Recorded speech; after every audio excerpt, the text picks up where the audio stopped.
Les interventions qui viennent d'avoir lieu démontrent clairement que pour qu'il y ait du droit inscrit, du droit positif, aussi bien au plan interne qu'au plan international, pour que ce droit soit opposable aux États, soit effectif, il faut qu'il y ait des mobilisations, il faut qu'il y ait des débats, il faut qu'il y ait des affrontements, quelquefois.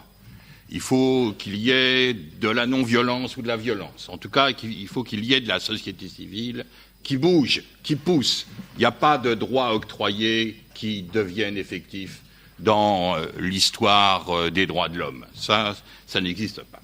Alors, c'est un truisme, et je m'excuse, mais ça va essayer d'orienter, de guider ma réflexion pour un droit des peuples à la sécurité alimentaire. Pour ce qui est des droits économiques, sociaux et culturels, il y a une différence quand même dans leur émergence par rapport aux droits civils et politiques. Les droits sociaux et culturels, c'est la seconde génération des droits de l'homme. C'est celle qui vient, en gros, au plan interne et au plan international après la Seconde Guerre mondiale et qui sont inscrits, par exemple, dans la Constitution française de la 4e République. Ils sont constitutionnalisés, et puis il y a la Déclaration universelle qui vient immédiatement après.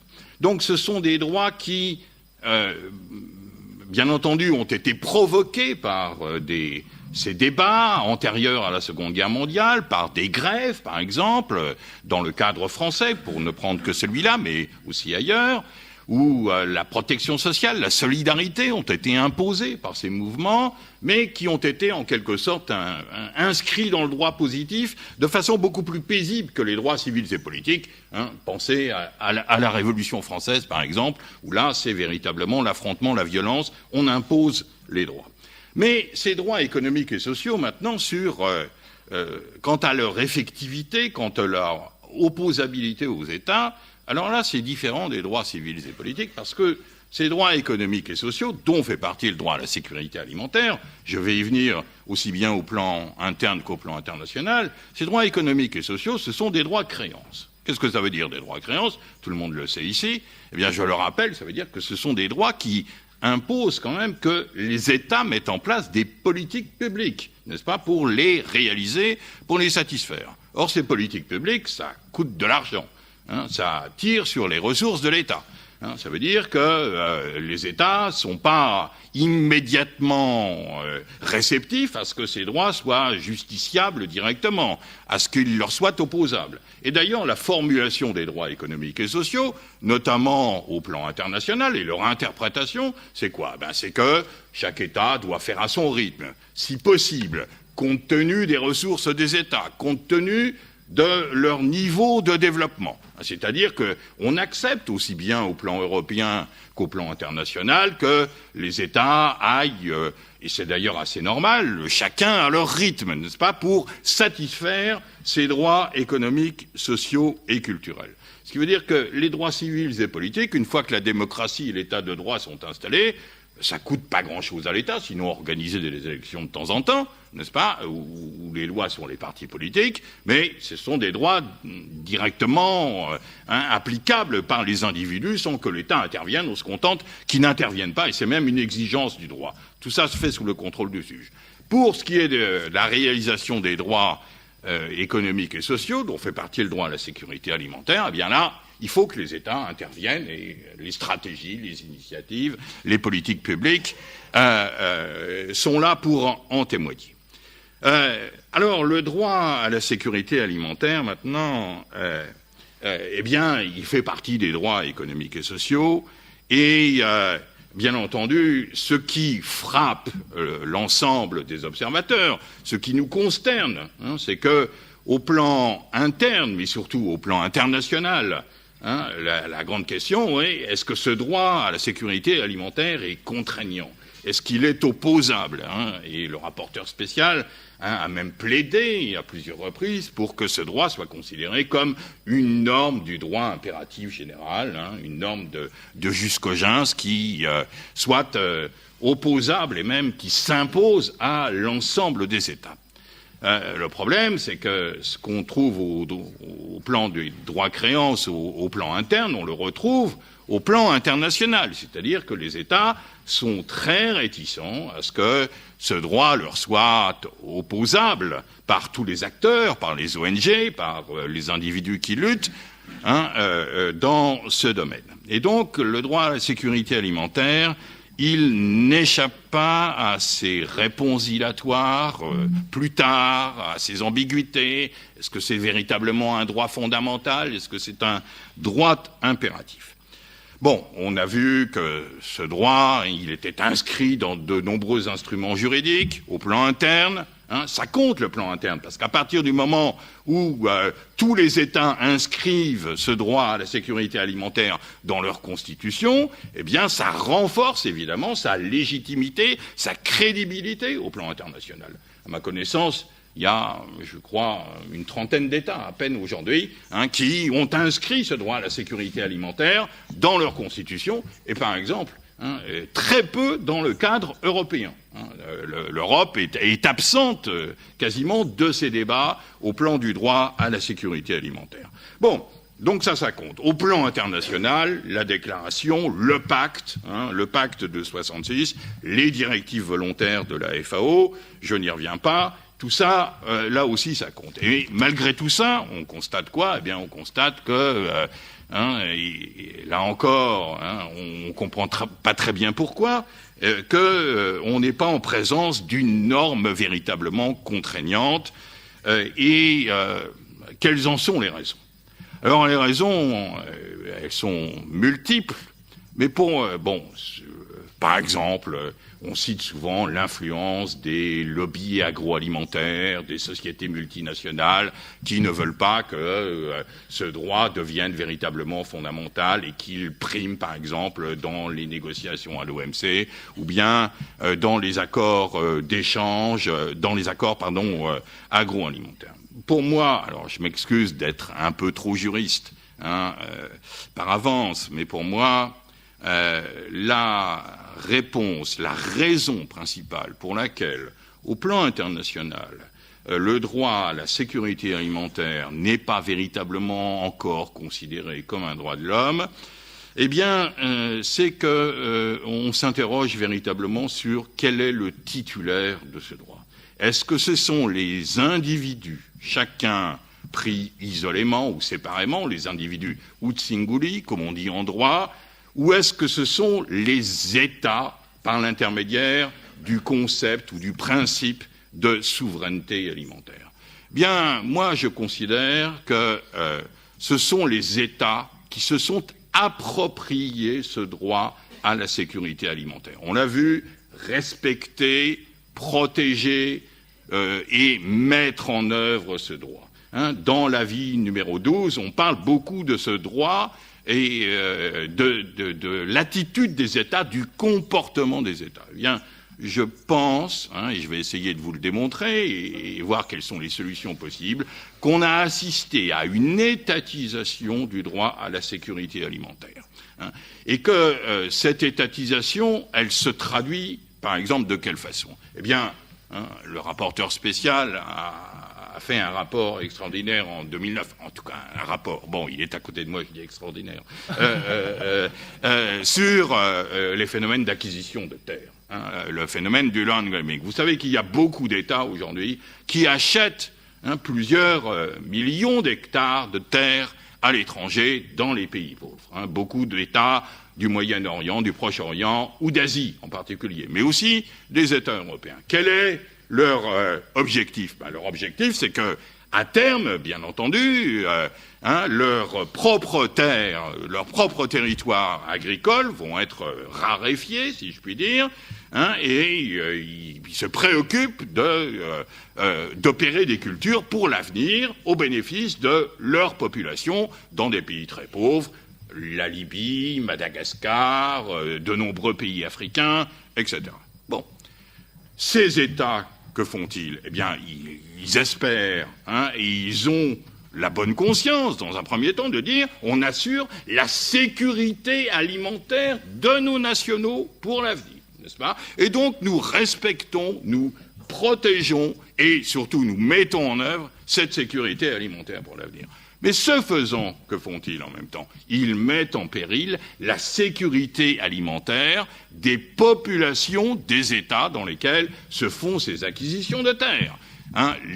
Et notamment des paysans pauvres qui travaillent sans titre, et qui cultivent avec grande difficulté ces terres et qui vont devenir au mieux des travailleurs agricoles au bénéfice de ces acquisitions de terres ou de ces sociétés ou de ces États qui acquièrent les terres, et donc tout ça remet en cause leur sécurité alimentaire. Donc on a, si vous voulez, ici un exemple où la souveraineté alimentaire, voulant incarner, mettre en œuvre la sécurité alimentaire d'un État, s'oppose à la sécurité alimentaire de populations et d'individus dans un autre État.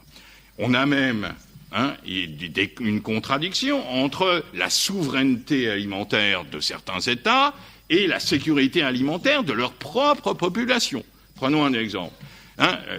Qui est bien connu et qui se développe, c'est les agrocarburants. Lorsqu'un État décide, bien entendu, pour des raisons financières, de cultiver des agrocarburants sur son territoire, eh bien, parce que ça va lui rapporter des devises, parce que ça va lui rapporter de l'argent, parce que ça va alimenter son budget, donc des recettes fiscales, eh bien, cela va se faire, ou peut se faire, au détriment des populations et au détriment de leur sécurité alimentaire, parce que les terres cultivables, même avec grande difficulté, vont se raréfier. Donc il y a, de mon point de vue, et je pourrais prendre d'autres exemples, je vais tâcher d'aller vite, il y a une contradiction entre la souveraineté alimentaire des États et la sécurité alimentaire des individus, même si dans certains cas, ces deux se rejoignent.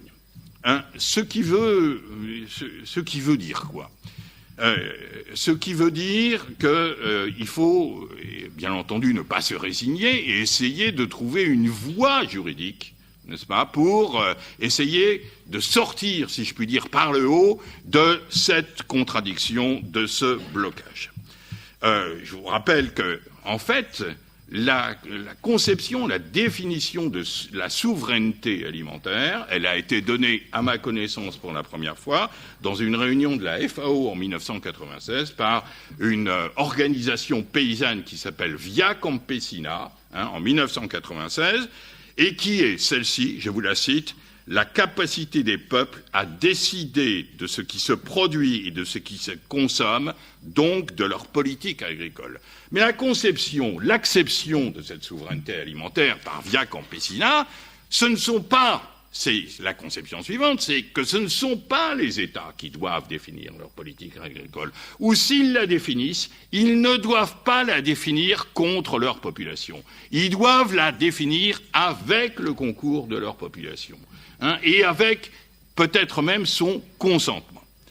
Et donc, il y a peut-être ici une piste, et pour tout dire, cette contradiction et ce blocage démontrent quoi? Il démontre qu'il est inutile d'attendre très longtemps pour que les États, tous les États se mettent autour d'une table de conférence, même à l'ONU, pour dire bon, d'accord, on accepte que le droit à la sécurité alimentaire devienne une norme contraignante pour tous, de la même façon, de façon uniforme, et que ça devienne même une norme de droit impératif général. C'est pas comme ça que ça va se faire. Ça ne se fera certainement jamais de cette façon, et de toute façon, mais je rentre pas dans les détails, c'est pas comme ça que les normes de droit impératif général naissent. Les normes de droit impératif général, c'est un aboutissement de processus, c'est pas des États qui se réunissent autour d'une table en disant, bon voilà, on accepte cette norme comme une norme impérative.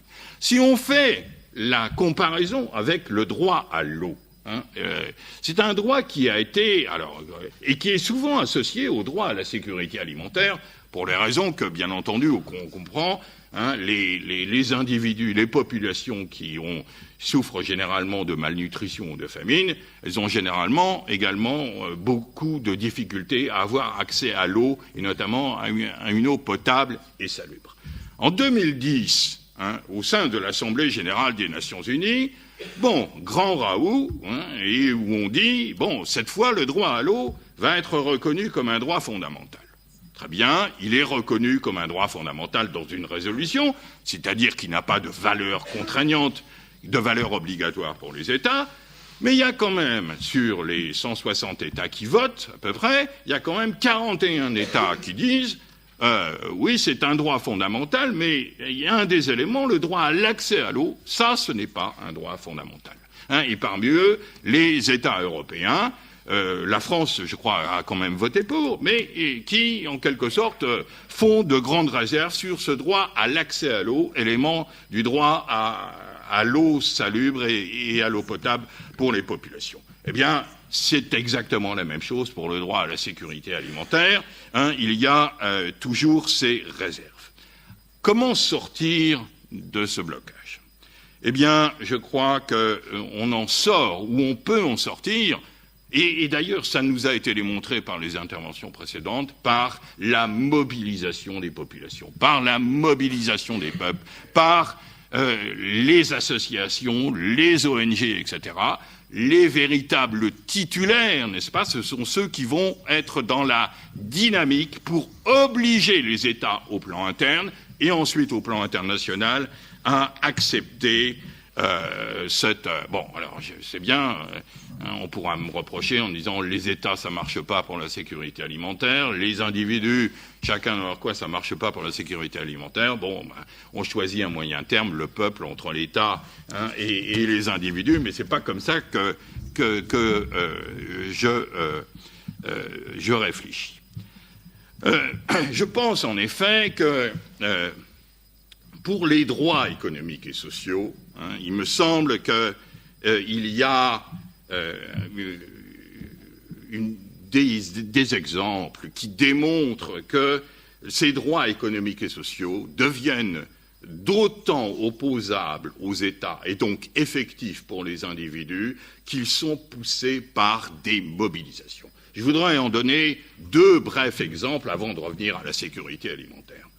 En octobre 2013, c'est-à-dire il y a quelques semaines, le 7 octobre 2013, le tribunal administratif de Cergy-Pontoise a rendu une ordonnance dans une situation en référé. Quelle était l'affaire ? L'affaire, c'était une famille où il y avait une jeune personne, la fille de la famille, qui souffre de graves symptômes d'une maladie psychologique, avec des conséquences extrêmement graves en termes d'accueil familial, etc. Cette famille ne trouvait pas d'établissement spécialisé, n'est-ce pas, en France, auprès du Conseil général ou bien de l'Agence régionale de santé publique d'Île-de-France. Elle a saisi, avec l'aide de l'UNAPEI, c'est-à-dire l'association... encore 2 minutes. Alors 2 minutes. En tout cas, qu'est-ce qui s'est passé ? Mobilisation, saisine du juge, n'est-ce pas ? Et une injonction au directeur de l'agence de trouver un établissement dans les 15 jours. Quelle a été la réaction du ministre ? La réaction du ministre a été de dire on va faire appel devant le Conseil d'État. Eh bien, il y a eu une mobilisation des parents, de l'UNAPEI, etc., ce qui a empêché que le ministre fasse appel au Conseil d'État. Devant le Conseil d'État. Ce qui veut dire que quand il y a de la mobilisation, les droits économiques et sociaux sont mieux garantis. Et on a annoncé une nouvelle politique publique. Alors, j'ai plus que maintenant 1 minute 30. Et j'en viens au droit à la sécurité alimentaire. Est-ce que le droit des peuples à la sécurité alimentaire existe ?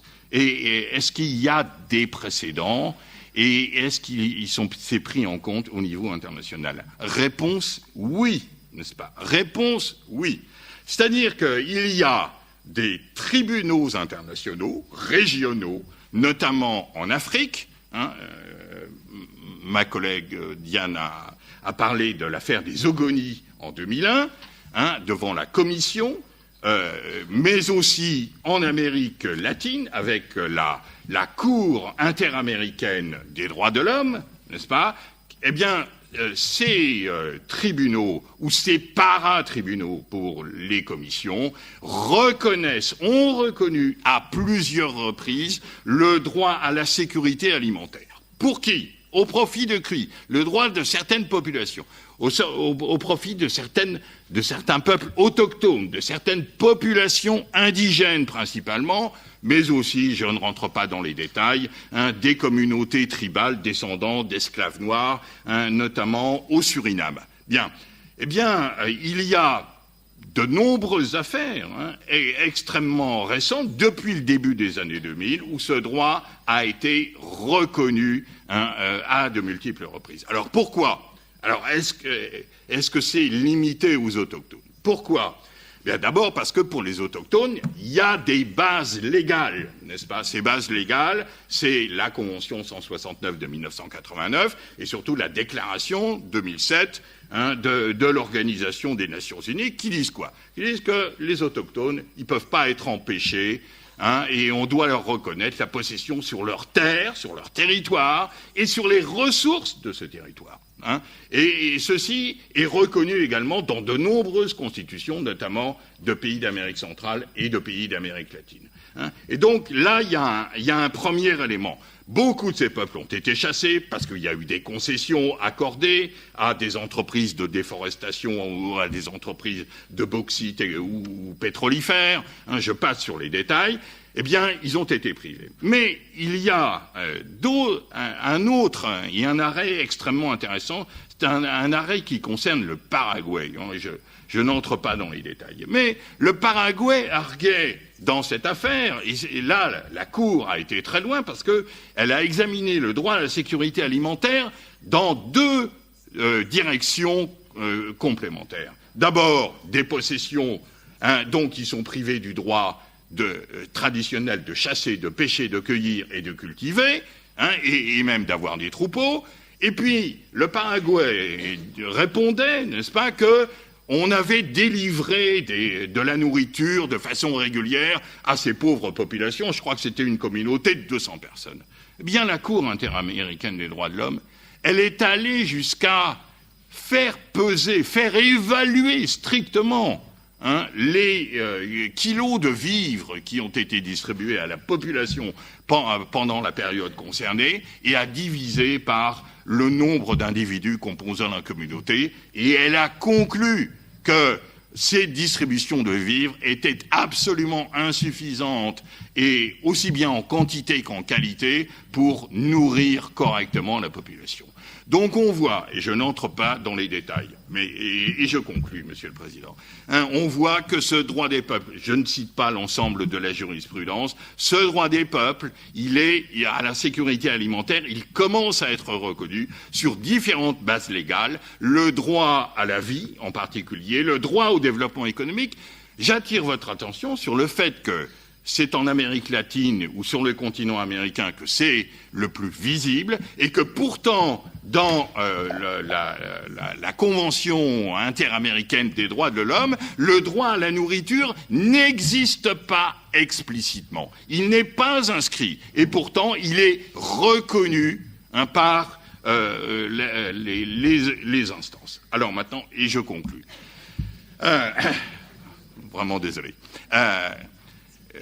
Quels sont les moyens? Comment les peuples peuvent-ils intervenir? Eh bien, le rapporteur spécial l'a dit dans son rapport de 2009 en particulier, qu'il y ait une sorte d'extension de ce qu'on appelle l'accord préalable libre et éclairé des populations et des peuples lorsque leur sécurité alimentaire est en jeu.